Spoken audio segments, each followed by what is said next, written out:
In my last life, I tricked Julian into a mountain temple outside the city. All I wanted was for him to break off his toxic relationship, escape that manipulative woman, and focus on his studies. But, by a twist of fate, he caught the eye of a powerful figure who took him by force. He emerged from the temple's red-draped halls, accusing me. "You actually sent me to another's bed." Later, he exposed my true identity as a woman in court, stripping me of my achievements and throwing me into jail. She held up a love poem found among my things and sneered. "You, too, are jealous and unfit to be seen. Ruining my life. Reborn into this life." I retracted my hand that night before the imperial exams. The hand that had tried to stop him from running to that woman. Brother Julian truly lives up to the title of a romantic talent, someone remarked. I presume this beauty is Willow Ching, the renowned courtesan of the capital? TSK. TSK. Such grace. Another chimed in. No wonder Brother Julian abandoned the imperial exams and spent a fortune just for her smile. Julian, with his arm around the beauty's slender waist, downed a cup of wine. At that moment, he was beaming, completely indifferent to the taunts of others. This year's top scholar. I suppose I've yielded to someone else, he said. I lowered my gaze, letting the strong liquor burn repeatedly in my throat. In this life, when I heard him open the door and leave, I wrapped myself tighter in my blanket against the biting spring chill.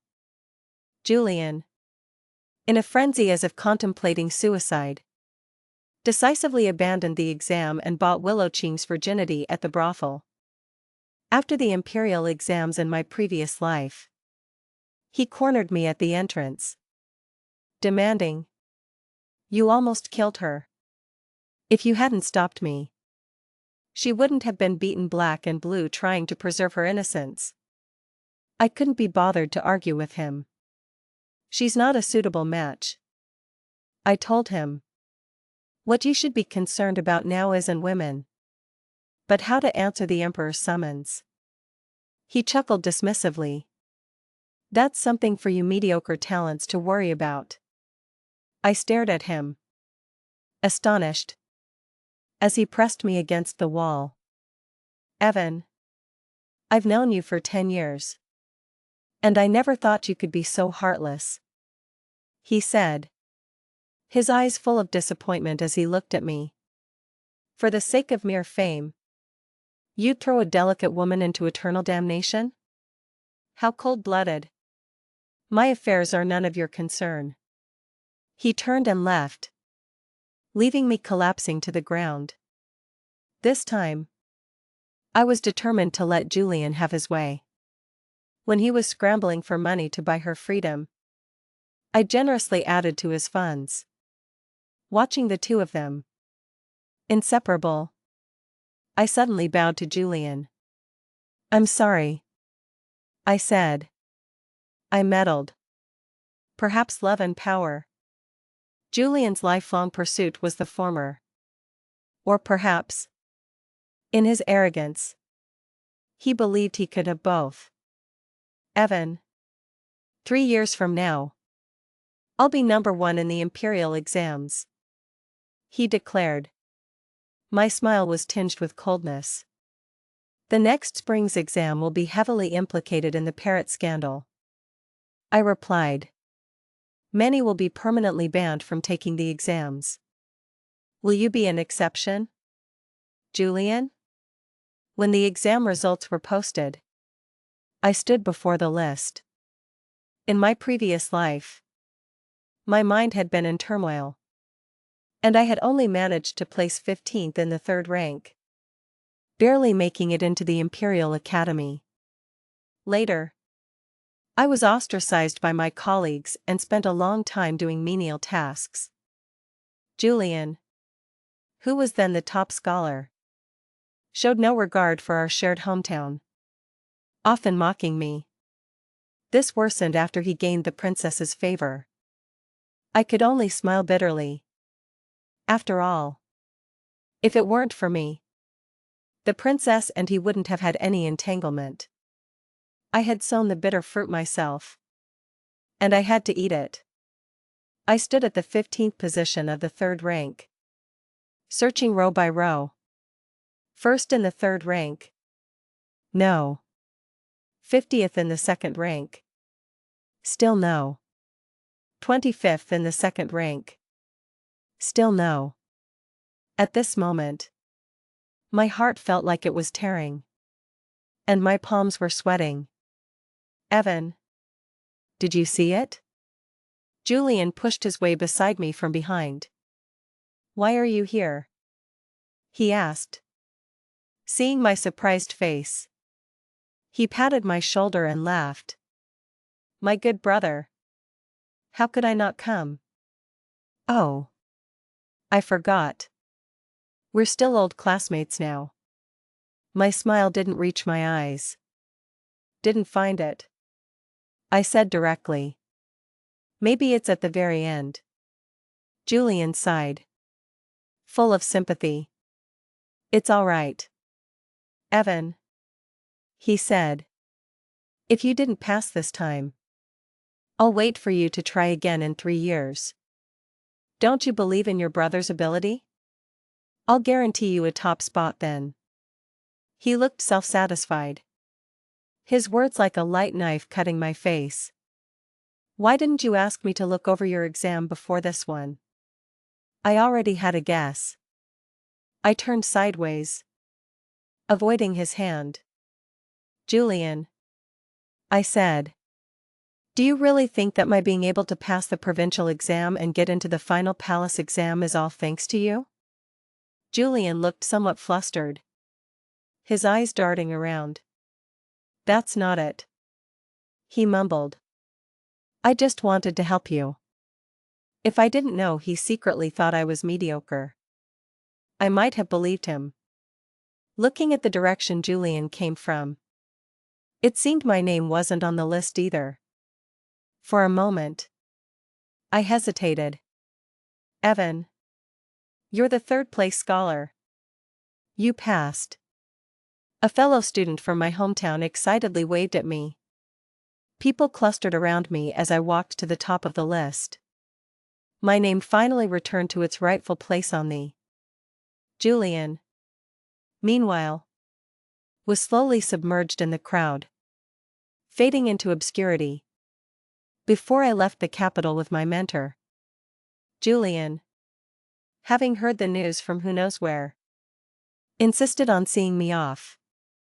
When he arrived with Willow Ching, I almost didn't recognize him. The man who used to wear simple, unadorned white silk for his studies now sported a pink robe and green tunic, with long, loose strands of hair by his temples. He was like a completely different person. Ayun, come meet your sister-in-law, he said. My eyebrow twitched. For the first time, I clearly saw Willow Ching's innocent-looking face. It was nothing special. Ayun, congratulations on your success as the third-place scholar. May you rise swiftly and bring glory to your ancestors. Haha. I hope Sir Evan will take good care of me when he reaches high office. I narrowed my eyes in response. I wouldn't dare. Wouldn't dare. When Brother Julian becomes the top scholar, I'll still need your patronage. The slightly tipsy man suddenly grabbed my hand, his eyes red with excitement. Only Ayun believes in me. I looked at the unfamiliar man across the dim lamplight. He had been renowned for his talents since childhood. Yet, even so, he still studied tirelessly, his fingers cracking from hard work. He was eager for knowledge and most diligent. People said he was proficient in poetry, history, military strategy, and tactics. That year, he passed the imperial exams with flying colors. Riding his horse through the streets of Chang'an, the emperor granted him a marriage, and influential people promoted him, eventually making him a prime minister, leaving his name in history. I had personally helped him climb the ladder to success, watching him amass immense power, rise to the highest ranks, and enjoy boundless glory. Years later, Julian questioned me. Why did you force me to take the imperial exams? Why did you trick me into that temple? If he hadn't taken the exams, he wouldn't have become the top scholar. She wouldn't have caught the princess's eye when he was at the peak of his success. She wouldn't have been forced into marriage in the temple. And his Willow Qing wouldn't have become a secret prostitute, eventually dying of illness and being abandoned in a mass grave. She hated me to the core.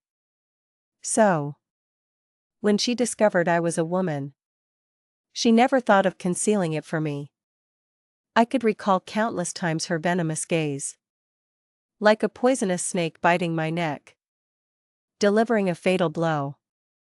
She exposed my identity as a woman, stripped me of my achievements, and threw me into prison.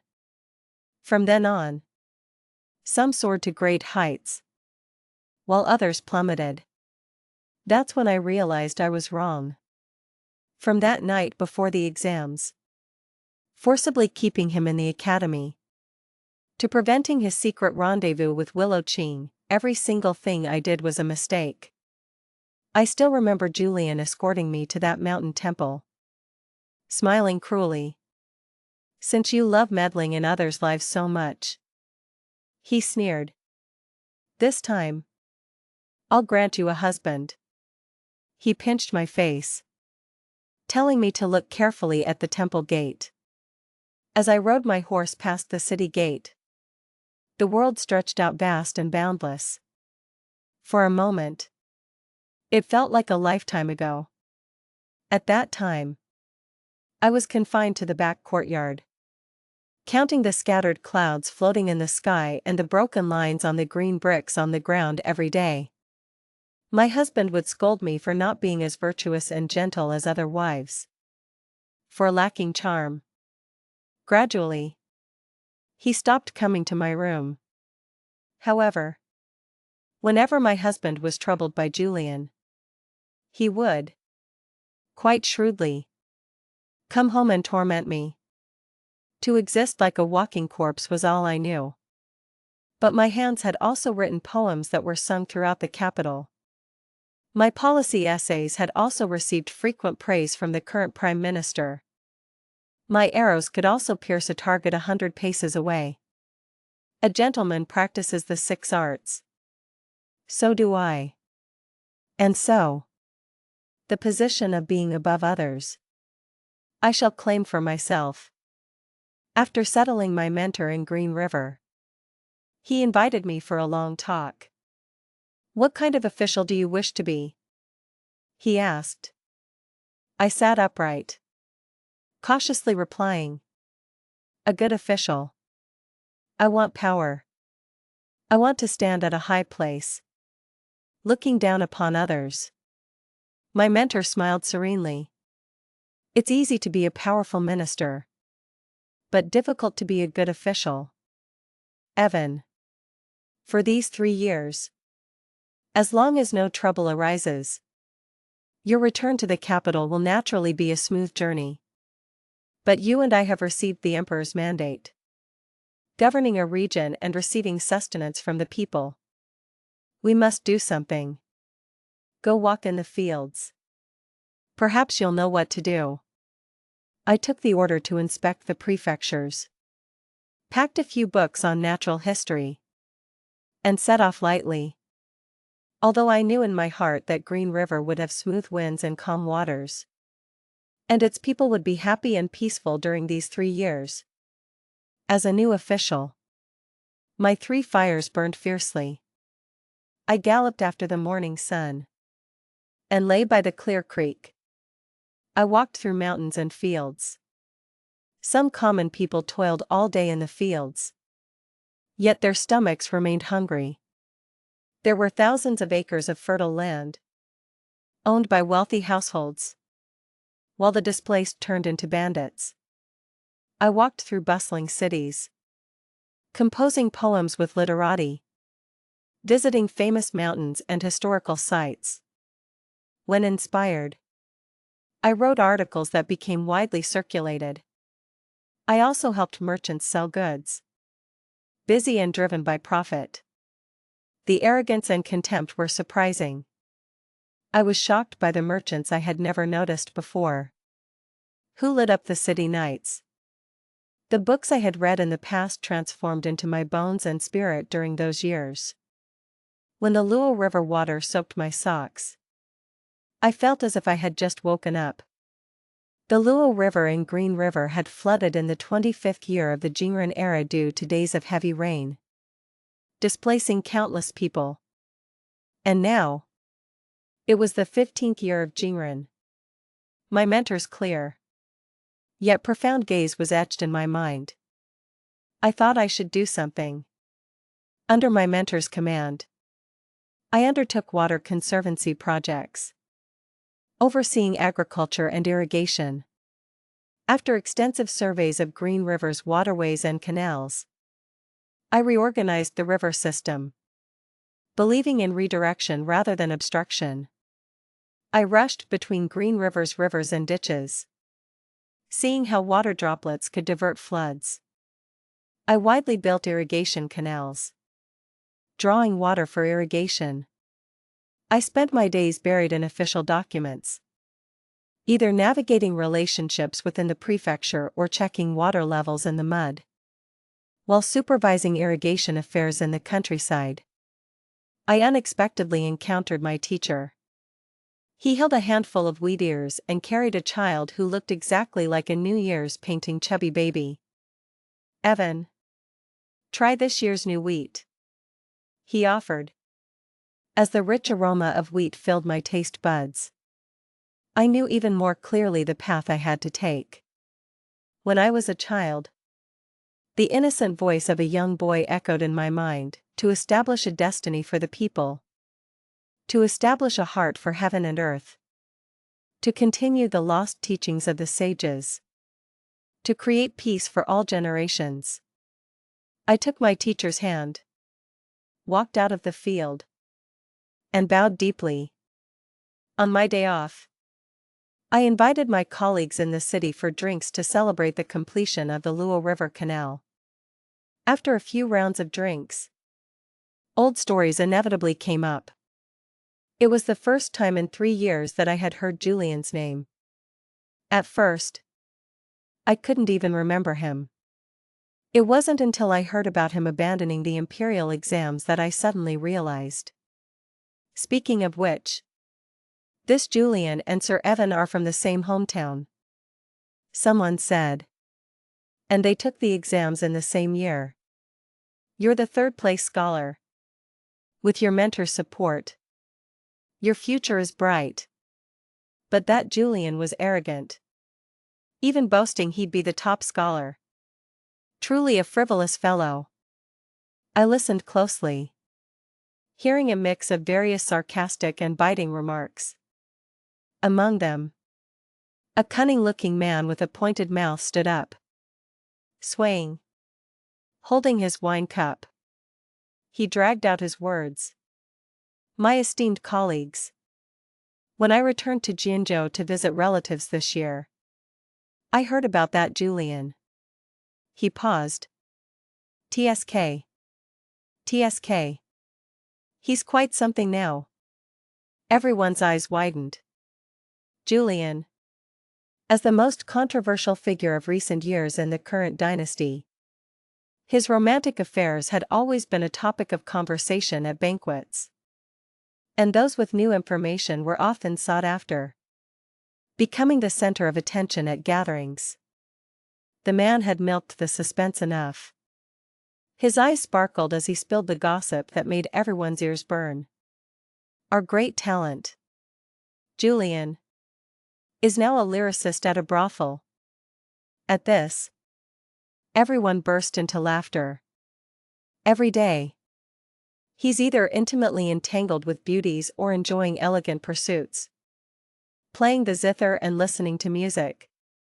The man said. A mischievous rogue. A romantic wanderer. Enviable. The man's eyes twinkled with mockery. He spread his hands. I happen to have a few lines of Julian's calligraphy, he said. I'd like to invite all the sirs to appreciate them. A young man and a courtesan, together in romance. In silken tents. Spring nights. Love without end. Reddened faces stained with rouge and sweat. Pale faces smudged with powder and oil. He hadn't even finished speaking when he covered his face and waved his hands dismissively. Unbearable. Unbearable. But I heard that the Julian family in Jianzhou has always been very strict with their family education. Someone mused. How could they let him be so unrestrained? The man went on to explain in detail. It turned out that after Julian brought Willowqing back to his hometown, he immediately made arrangements to marry her. However, Julian's father absolutely refused to allow a courtesan to marry into the Julian family. Furthermore, he was furious that Julian had abandoned the imperial exams. In a fit of anger, he actually expelled Julian from the family and severed all ties. Julian, however, stubbornly went his own way and defiantly married the courtesan. Not long after their marriage, he was dragged into the brothel by Willowqing. I stood by the window, gazing at the street lights. Willowqing was once Julian's unreachable dream. His forbidden desire. The obsession he recalled every night. When the dream came true, it was hard to tell whether it was honey or poison. My next encounter with Julian was at the spring imperial examination hall. Seeing his name on the exam roster didn't surprise me. In fact, when I received the exam papers, a quick glance was enough for me to identify which one was his. Given another chance, I thought. Julian, will you still soar to the sky? I navigated through the crisscrossing figures and glimpsed Julian huddled in a dimly lit corner. The talented young men who had once gathered in the capital were now all reunited. The youths who once harbored grand ambitions of bringing peace to the world were no longer just scholars biting their pens and passionately discussing maps. Who among them wasn't a former member of the Imperial Academy, now holding real power and favored by His Majesty? These people had once clustered around Julian, serving as mere backdrops to his brilliance. And I was even more so. A dim shadow accentuating his dazzling splendor. Now, upon my return to the capital, I had been appointed to the crucial position of assisting in the imperial examinations. A rough estimate showed that I held the highest official rank among them. Those he had once not even deigned to look at now had to bow before me. From a distance, I could see Julian's tightly clenched jaw beneath his lowered brows. Amidst the clinking of glasses, someone raised a cup and stopped at Julian's table. This person was Duke Dinghua's only son, Louis, who had always enjoyed frequenting brothels. It was said that Willowqing was able to ensnare Julian thanks to him. Back then, this man was the biggest contributor to the money raised to buy Willowqing's freedom. He was also the one who loudly proclaimed, "Gather ye rosebuds while ye may," instigating Julian to abandon the imperial exams. It was rather laughable. His poetry and policy essays were utter rubbish. Yet now he had transformed into a scholar of the Imperial Academy. Julian, Louis said, opening his mouth. And the room suddenly fell silent. I heard you came to the capital alone this time. Would you like your brother here to find you some beauties for entertainment? Sir Lewis. Please don't cause trouble for Julian. Someone interjected. Don't hinder Julian from achieving success and becoming the top scholar. Sir Lewis. Don't you remember the beautiful lady you sent him? Lewis closed his fan with a cheerful smile. With Willowchin by your side, you'll naturally have plenty of fun, he said. He paused. Thoughtfully. Julian. Where's Willowchin? Julian's voice faltered. She's dead, he said. The banquet hadn't ended, but I had already been pulled aside and filled with gossip. Fortunately, there was a Courtesan at the table who had been stationed in Jianzhou and held nothing back from us. It turned out that after Julian severed ties with his family, his savings quickly ran out. As a scholar with no physical strength, he couldn't carry heavy loads or do manual labor. He could only barely survive by writing articles for others. But Willowchin was a woman who had grown up in the lavish pleasure dens of the capital. Her food and clothing had always been of the finest quality. How could the coarse food of ordinary households satisfy her palate? And her cold, captivating face, her delicate, slender waist. How could they perform the rough chores of sweeping, cooking, and washing pots? So, whether intentionally or unintentionally, whenever Julian returned home hungry, he could only pick up the murky rice porridge and sip it in small mouthfuls. Julian couldn't bear to scold her. After all, Willowchin's hands were for playing the zither, and making her do such rough work was already a hardship for her. Watching his wife's graceful dance, Julian felt as if he were drinking divine nectar. Reborn. Is love enough to sustain us? Husband. Let's hire some people. She cooed. Look. My face is already wrinkled from the cooking smoke. And my hands? How can they still play such ethereal zither music?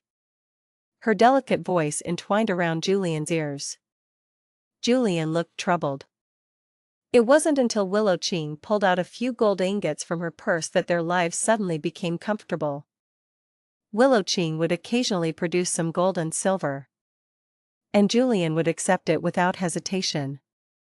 When Willowchin left the house with her alluring hairstyle and vibrant dress, he would tacitly pretend not to notice. After all, the most valuable thing they had now was Willowchin's melodious voice and graceful dance, renowned throughout the capital. The subsequent events were probably no different from what I had heard in Green River. Julian, not clear-headed enough, indulged in brothels, composing contemptible poems. Sir Evan. Guess where Julian got the money to travel to the capital for the imperial examination? I raised an eyebrow, looking at Courtesan's puzzled face. It's a pity. The courtesan Willowchin, he continued. I hadn't even seen her grace before she was beaten to death in Jianzhou. Her soul scattered. Her fragrance faded. No one pitied her. The man who saw the perpetrator was powerful, so he took a 3,000 gold hush money and fled Jianzhou overnight. I had always known Julian was cold-hearted, capable of abandoning our years of friendship and driving me to desperation. But I never expected that his long-cherished white moonlight would meet such a tragic end. When love wears thin, ambitions are unfulfilled, and steps are difficult, love itself becomes weighed, measured by how much silver it's worth. On the eve of the imperial examination results in the 18th year of Jingren, several candidates accused the chief examiners, Qian Hui and Li Qingya, of corruption, selling exam questions, and abusing their power. The court was instantly in an uproar. The emperor was enraged and ordered Grand Tutor Zhou Xianyun to thoroughly investigate the matter. My mentor, Zhou Xianyun, threw me in front of the assembled candidates and then slipped away into the palace to receive the imperial decree. The task he assigned me was to find the exam papers suspected of cheating. This was originally a daunting task with no clues. But in my previous life, when the imperial examination fraud case was filed, I had reviewed the relevant documents. These cheaters, to differentiate themselves from other candidates, had deliberately made a bamboo leaf mark on their exam papers, which only appeared under the light of a candle. The candidates were taken away one by one for questioning. I feigned a troubled expression and entered the inner room. On an exam paper belonging to someone named Lu Quan, I carefully examined it. Sure enough, in the corner, I found a slight downward indentation. Using the dimness of the room as an excuse, I borrowed a candle. As the candle on the gray table was lit, a bamboo leaf slowly appeared on the paper. My eyes held a faint coldness. I quietly placed Julian's exam paper beneath Lu Quan's. The sound of a key turning in the lock from last night echoed in my ears. Sir Evan, wait for me to take on a fake smile, I thought. As I turned around, Julian suddenly called out, Lady Lin. My fake smile froze on my face, and my heart trembled. My husband in my previous life was named Lin. Julian had always used this to humiliate me for amusement. If it weren't for years of playing along in official circles, being superficially agreeable, I would have almost revealed my slip-up. Seeing my indifferent expression, she gave a shallow smile, her demeanor arrogant and vastly different from before. My apologies. My apologies, she said. Sir Evan, don't take it to heart.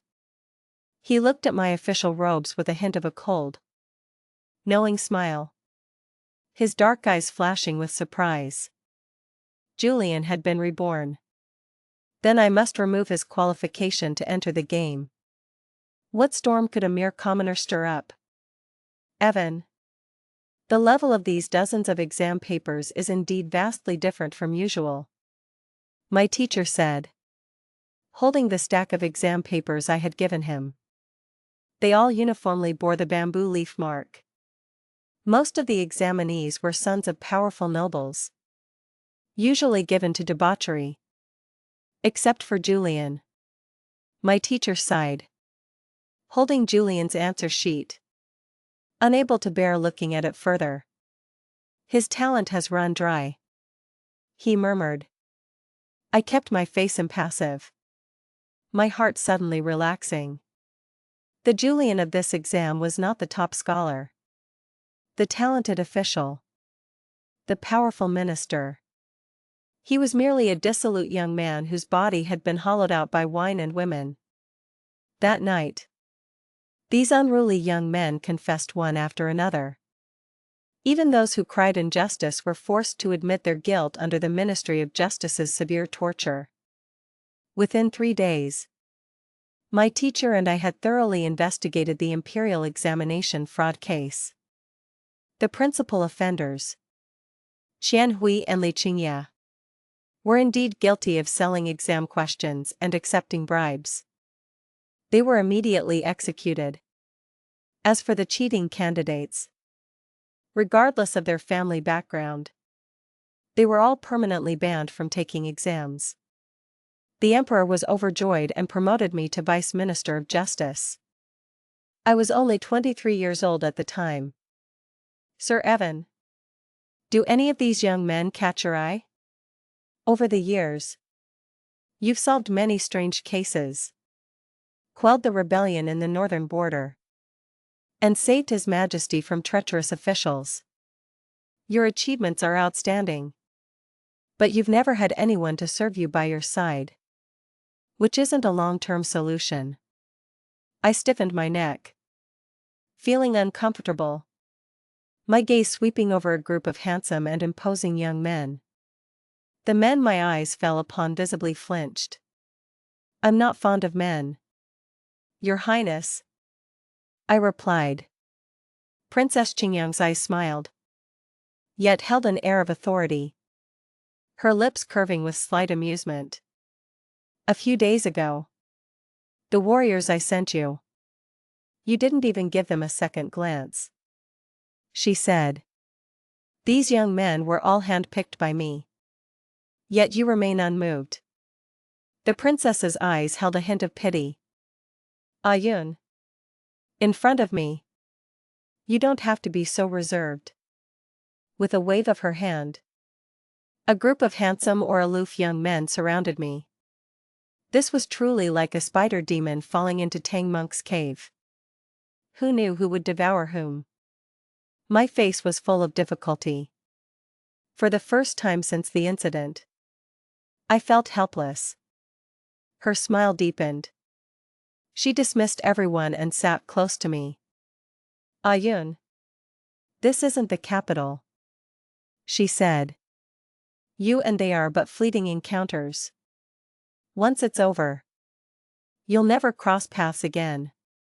If you truly like them, keeping them in the capital isn't an issue." Although I didn't know where the princess got the idea to find such elegant and refined men, seeing her insatiable expression, I knew she was merely using me as an excuse to indulge her own eyes. "Your humble servant dares not covet what Her Highness enjoys," I replied. "If you don't like it, then so be it," she said. "I never force anyone." The princess gently stroked her hair, her charming eyes flowing. But the first time I met Princess Qingyang, she dragged me into her embrace, lifting my chin to look at me. "What family does this young master belong to?" she asked. "He's so handsome." I had been betrothed since childhood. Yet, she smiled cruelly. "Just kill the wife then," she said.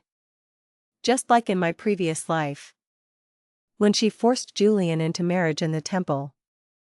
Only this time the person being taken by force was me. The princess didn't succeed, but she discovered I was a woman. From then on, whether by coercion or shared understanding, I, Evan, became the princess's loyal subject. I rose steadily from Minister of Justice to Prime Minister. This time, to investigate the Prince of Andong's secret ice crab production. His Majesty secretly dispatched the princess and me to Jianzhou to investigate in private. Since the incident, I hadn't returned to Jianzhou. Roughly calculated, it had been 7 years. Now, as the carriage approached, I felt a sense of trepidation about returning home. I declined the princess's banquet and strolled through the market. Children chased and played. Vendors smiled broadly, selling food. A healer shouted, and flames shot into the sky, drawing applause from scholars and charming smiles from beauties. This was the bustling fireworks display I had tried every means to get my father to take me to see when I was little. In the past, there was a play called Li Lijing. The county magistrate performed in Wulanlin. It told the story of a talented woman, Li Jun, who, seeing her husband repeatedly fail the imperial examinations and become dejected, disguised herself as a man to take the exams. To everyone's surprise, she became the top scholar, adorned in red robes and granted flowers at the palace banquet. From then on, she entered the court, purged treacherous officials, quelled rebellions, and managed floods, stabilizing the nation by herself. At that time, I only saw half of the play, but a huge wave rose in the heart of the little girl. My father held me, his eyes shining brightly. Not long after, the young master of the Evan family began getting up early and staying up late every day, following his brothers to the academy to study. His age was just like that of the children, singing rhymes and bouncing off into the distance. Oh! Young Master Tao is a true genius. His ancient spirit. A celestial vessel. A pair of eyes. Clear as autumn water. With grand eyes and a courageous heart. At that moment, hearing the clear song, I gripped my sleeves tightly. Father. Mother. I'm home, I thought. In my previous life, my parents had traveled all the way to the capital for my wedding. Separated by layers of ornate veils. All the ornaments were shackles. My vision was blood red then. And I vaguely heard my mother's cries, which soon merged with the laughter and clamor. We haven't seen each other in a long time, my mother said. This time, your daughter brought Evan back whole. The front courtyard was filled with cheerful guests. My mother bustled about, beaming. If anyone praised her for raising her children well and having a family full of talent, she would be even more delighted. I held a chess piece, calm and composed. Yun has the eyes of an eagle and the cunning of a wolf, achieving victory through unexpected means, my father said, deeply pleased after our chess game. You did very well. My father's gaze upon me grew brighter. All his words condensed into one sentence.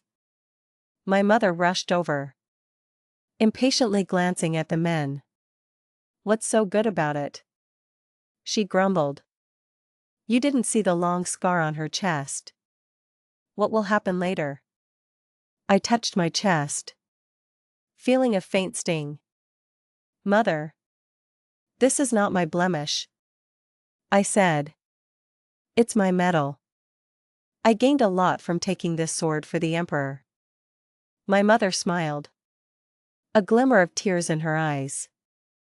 Our family's Ayun is different from others, she said. The family banquet wasn't grand. It was just a gathering of close relatives to welcome me home. However, the doorman soon presented the Tao family father and son's visiting card. On the way to the front hall with my father, he specifically warned me not to mention Julian. A few years ago, Julian had sent a letter home, stating that he had been misguided by women and made a big mistake. Now, he intended to turn over a new leaf, divorce the courtesan, and participate in the imperial examinations again. Mrs.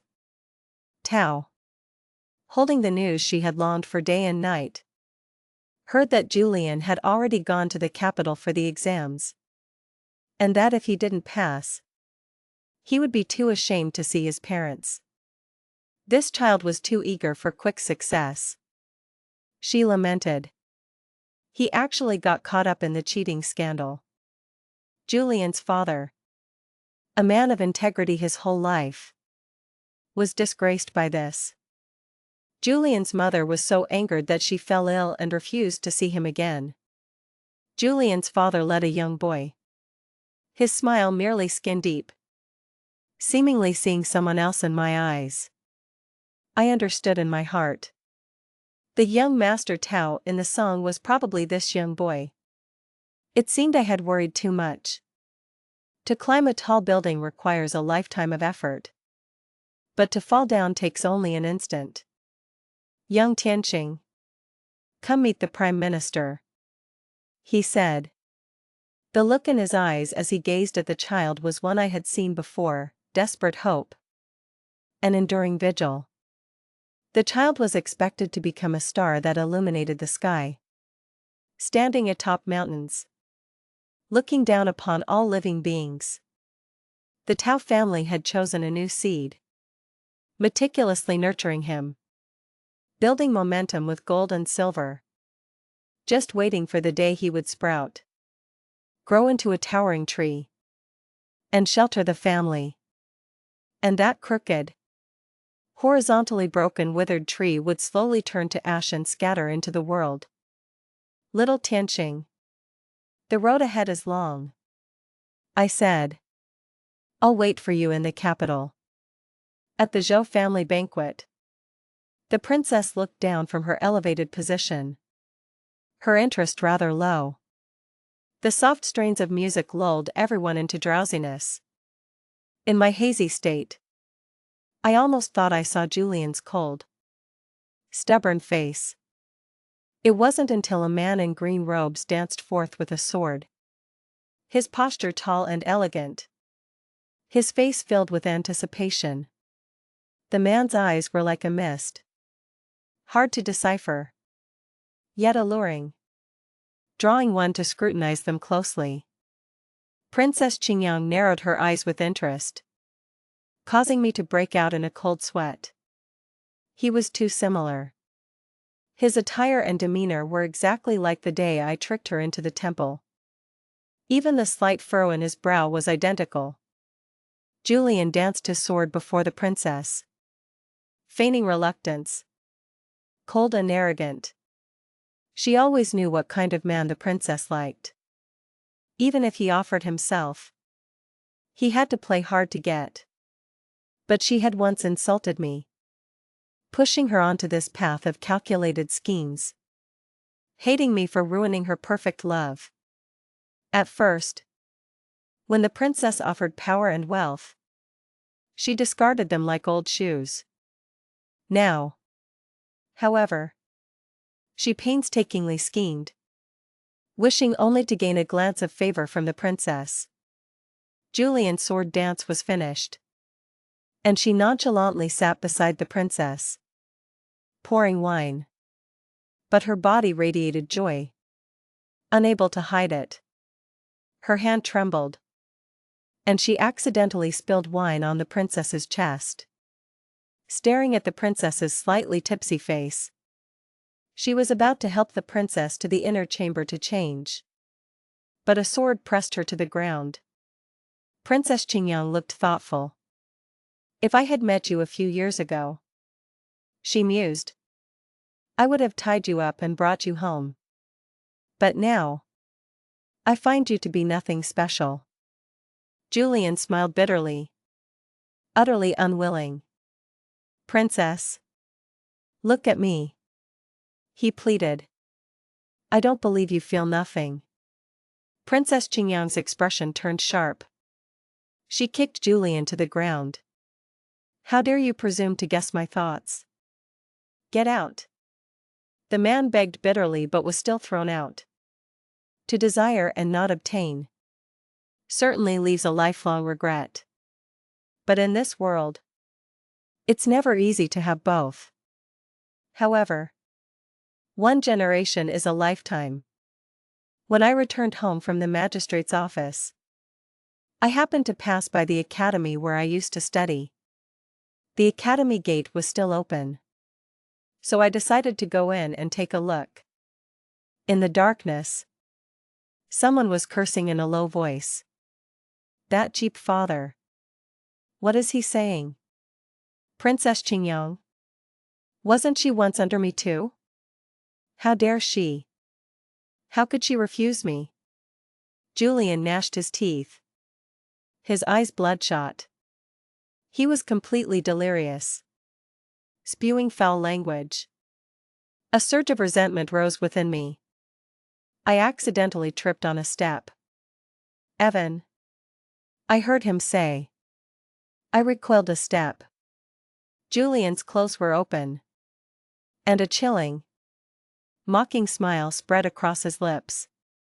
Prime Minister, come here. I bolted. But Julian, in a fit of madness, knocked me to the ground. He used his hands and feet to pin me down. The man reeked of alcohol. Suddenly, he laughed. You've ruined my life again, he slurred. All my struggles were frozen by the coldness rooted in my heart. I stared at him blankly. Ayun. You should be with me. He gasped. Now you have the princess's support. You're close to the emperor. The entire country is within your grasp. But what about me? My talent. Am I supposed to struggle and barely survive in this mud pit? Julian panted, closing in on me, almost losing his mind. Ayun. Marry me. He pleaded. As a child, you admired Li Jun. After she achieved success, didn't she also offer her official position to her husband? I seized the moment he loosened his grip, distracted by his delusional thoughts. My knife rose and fell, the dagger plunging into his chest. Cold blood gushed out, splattering my face. Dream on. I spat. In my memory, a third-place scholar, a once powerful minister, would never willingly be trapped like a canary in a cage. I would be a prime minister, and content myself. I cut the tendons in the man's feet, leaving him to moan on the ground. Even if you succeed today, what then? I asked. A person's chastity is never beneath their skirt. Now that I am in a man's position, I realize that chastity is merely a tool you invented to discipline women. If you had succeeded, I could have killed you, or kept you as an outside mistress. I could have put you in a woman's situation, turned you into a woman. Julian looked terrified, and said with hatred, lunatic. Who in this world would dare to marry you? The moonlight poured down, and I heard my own voice. I can marry no one, I said. The man's delirious laughter seemed to answer Julian's dying curse. Evan will not live long. His Majesty suddenly issued an imperial decree, summoning me back to the capital immediately.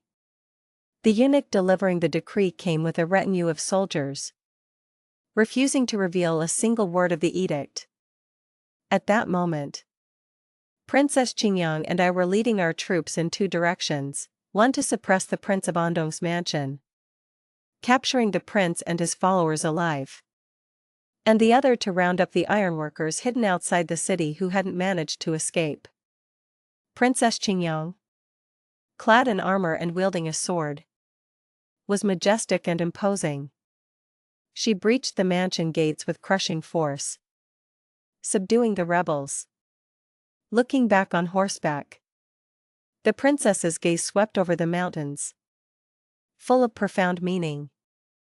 Return to the capital, she commanded.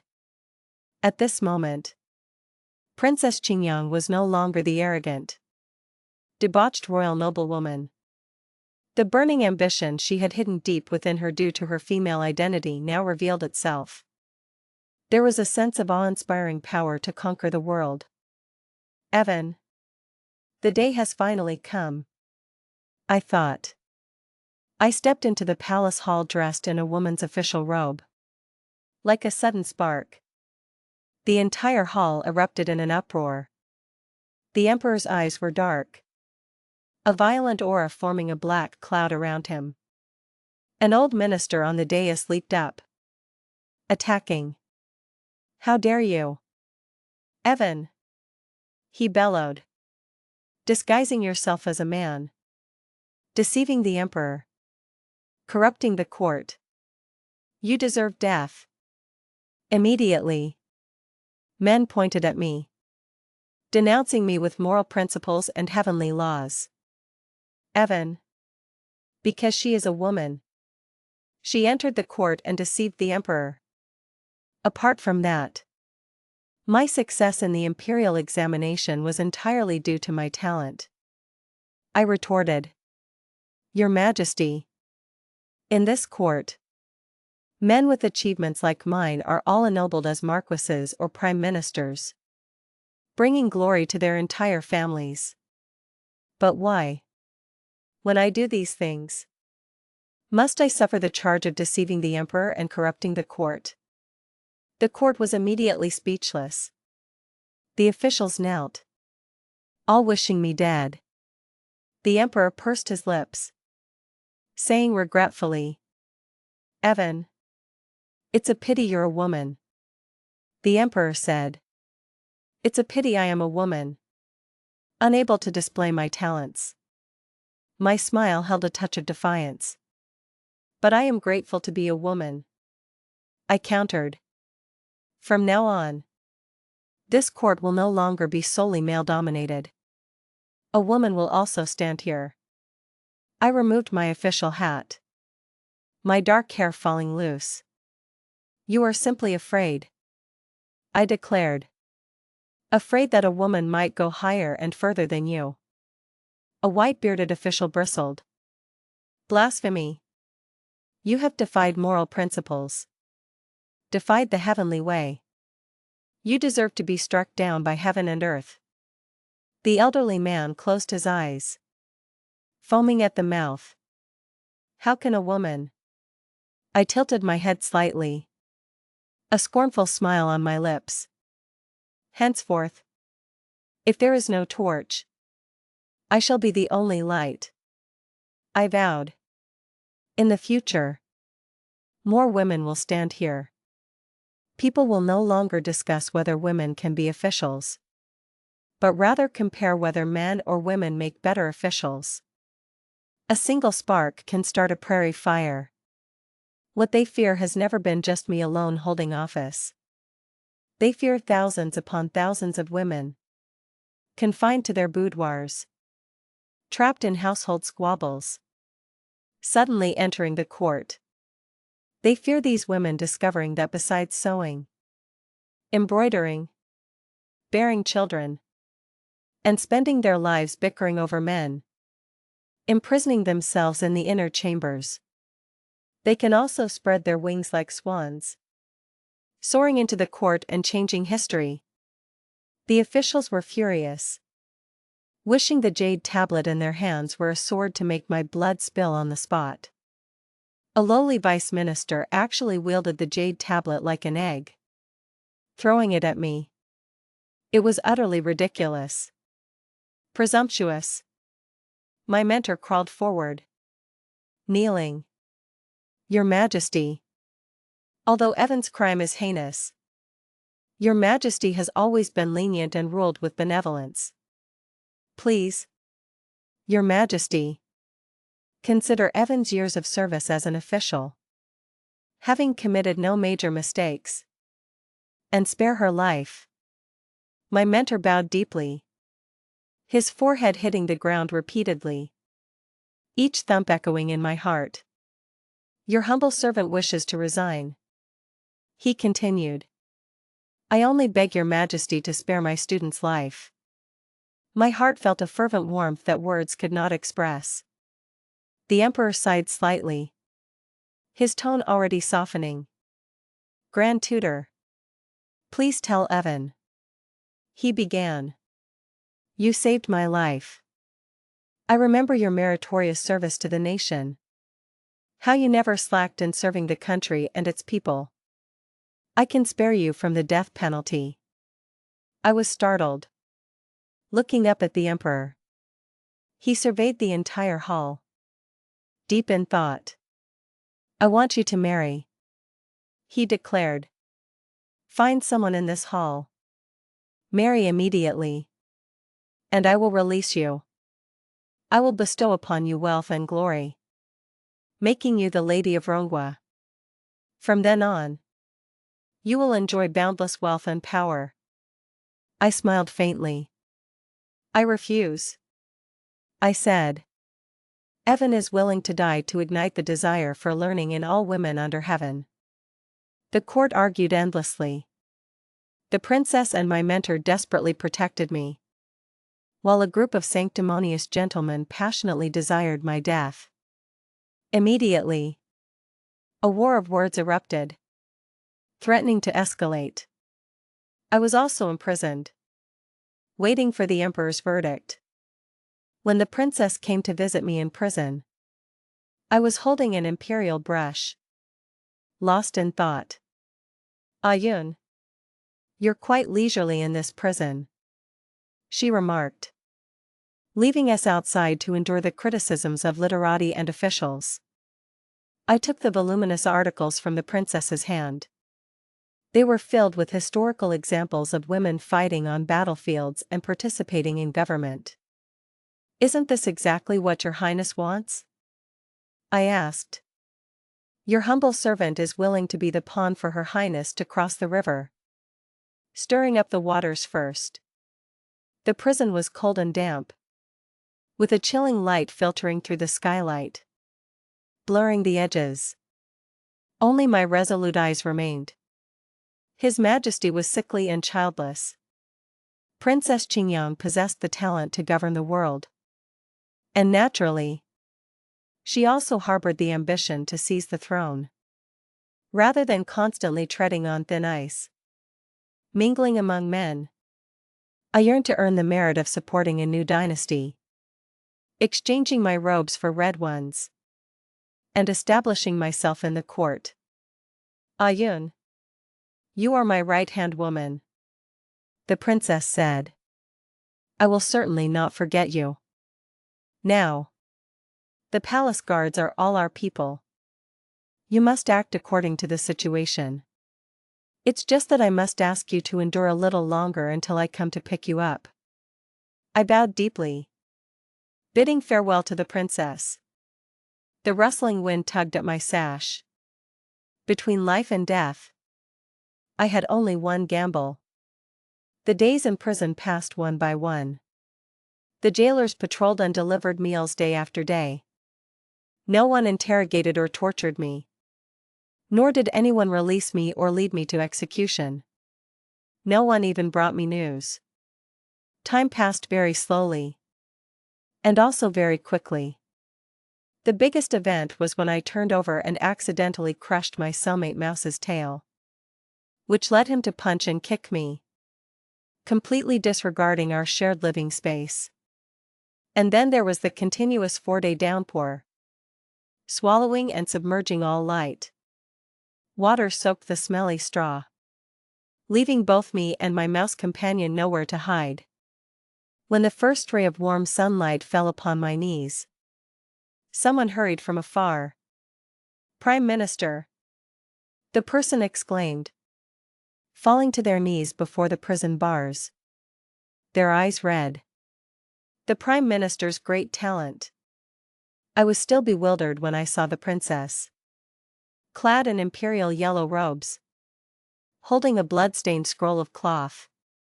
Prime Minister, she said. Green River has had continuous heavy rain for days. Several upstream prefectures along the river have been affected, with countless deaths. However, Green River, due to the Luo River Canal's drainage and flood diversion, had the floodwaters flow into Green River and then diverge according to the terrain, causing no significant damage.